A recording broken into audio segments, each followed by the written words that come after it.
continuing from some of our overreactions, this is one that I want to again stress that we are overreacting because a lot of people get real sensitive when this guy's name comes up. And I feel like right now the situation he is in is not necessarily helping him for his case. But Cooper Flagg was a runaway with the Rookie of the Year award. When you look at all of the picks that everybody had going into the season, it felt like a one-man show. I'm here to overreact and say Cooper Flagg will not win Rookie of the Year this year. And again, a lot of it is not because of him or not because he isn't capable or of his ability or anything like that.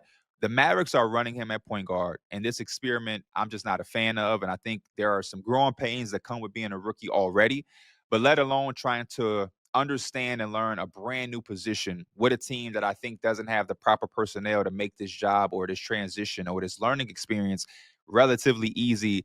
It's just it's a bunch going on. So I'm looking at some of the other performers, some of the other rookies, and I got to start with VJ Edgecombe. The way he's been able to score the basketball, he's breaking records, and his name is being mentioned with names that I just never thought I would see with VJ Edgecombe. And with the state of the Philadelphia 76ers and their roster, you kind of can't help but think this could be something where a lot of opportunity is there for him to continue the same thing. I do want to say for my 76ers fans and for my VJ Edgecombe fans around the NBA, we do have to brace ourselves. There is a such thing as a rookie wall. For the most part, unless you are like one of those 1%, one of ones, you're going to experience some rough patches. And I do think that it's okay. I think it's great for rookies to face some adversity, and I would much rather them face it in that rookie campaign than to have some flawless rookie of the year, and then the adversity comes in the sophomore year and it kind of catches them off guard. It's going to happen, and we just have to play through it. One of the bright spots for VJ is that there is a team with some expectations, and there's this hope that Paul George and Embiid will return. And if his little rookie wall or the slump or whatever stretch he goes through, if it could be coincidentally around the same time where Embiid is fully back or Paul George is returning, it maybe can take some of the light off of it, and be a bit of a distraction. But I do think that VJ Edgecombe has upside to win this award if Embiid and Paul George will continue to be on the sideline and not be able to get on the path of being consistently healthy. The other name that I want to mention as well is Cedric Howard. I think this is an underrated pick here. He looks like to me the steal of the draft, and I cannot wait to see the way that this draft cycle pans out because every time a guy like Cedric Howard, this mystery man, comes into the NBA and goes crazy and has that great rookie year or a great start to his career, you start to see a trend. And now I can already foreshadow or foresee the next draft cycle. Everybody is trying to identify who's the next Cedric Howard, who's that mystery man that a random team, right outside of the lottery or the back end of the lottery that can run away with the steal of a player. He's been flawless with the Memphis Grizzlies. I think he fits their brand of basketball perfectly. His ability to, play off of Ja Morant and be utilized without the basketball, I think is almost the perfect fit for them at that wing position. And then the ability to guard.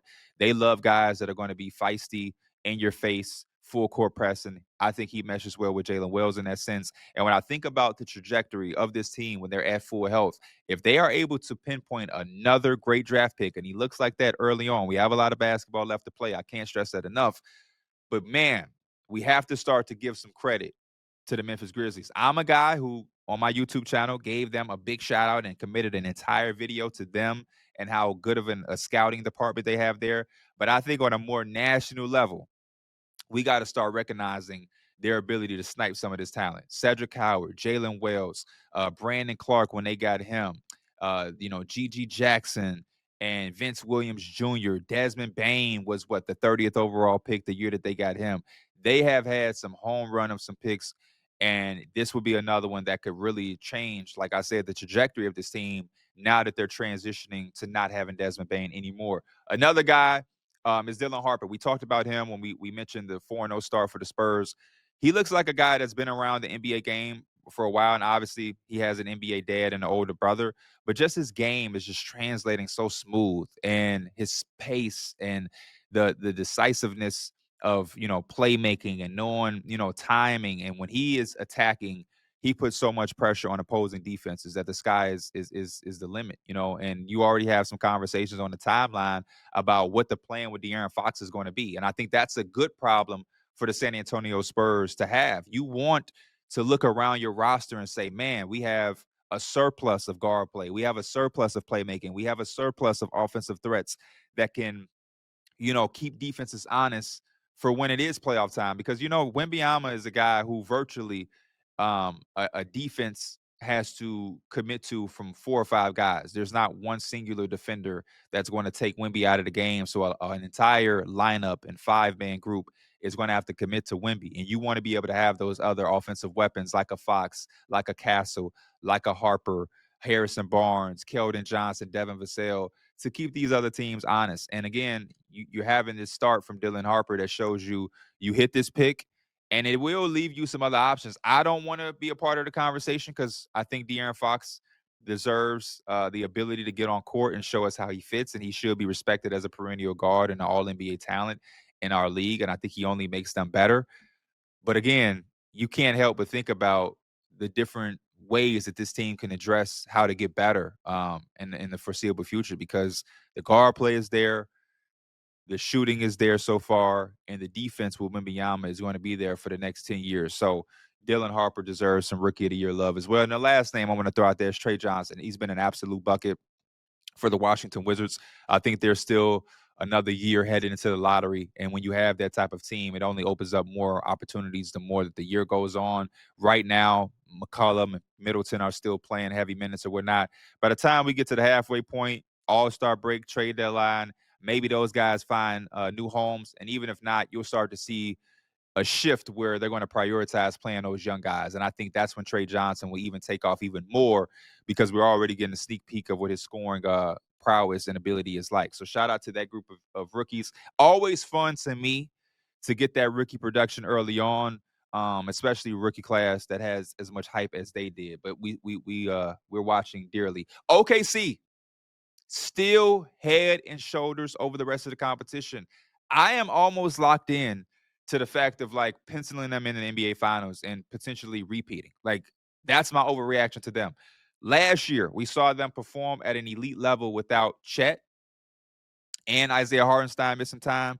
Now there's no J-Dub, who was an all defensive player, an all NBA player, a guy that was phenomenal in the NBA Finals. They're doing it without him. On any given night, Caruso is playing. He's not playing. Casey Wallace is in the lineup. Casey Wallace is not. And again, even when they're vulnerable, the rest of the NBA can't catch them on an off night. So it only makes me think about what this team is going to be like when they're at full strength. The fact that they already proved themselves. So I don't think they have to prematurely throw J-Dub in here. I don't think they have to play through injuries. If Alex Caruso just isn't feeling it one night, if Casey Wallace has a sore knee, you can sit them. And we're only seeing them get better because guys like AJ Mitchell, Aaron Wiggins, Brooks Barnizer, like we talked about before, are getting more and more opportunity. They're getting more accustomed to playing with a Shea, to playing with a Chet, understanding their spots, where they want to ball, how to get out of their way. And if you get 82 games of that, by the time you get to the playoffs, these young players are now confident. They have the trust of their coaching staff, the trust of their teammates.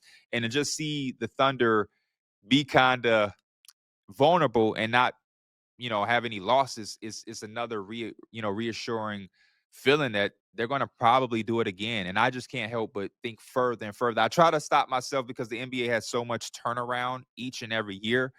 But boy, OKC is on one to start the season again, and we have to start thinking about not only them winning again, but maybe Shea doing the same thing for a second year. And I don't know where that would put him all time to be a 2-time back-to-back champion, 2-time back-to-back MVP of the league, and 2-time back-to-back finals MVP.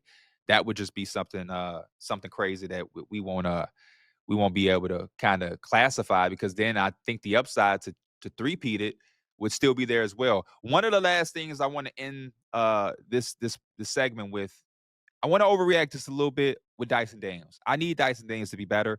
I look at guys when they get their extension real closely, because it's like you get that money, you want to show why you got the money.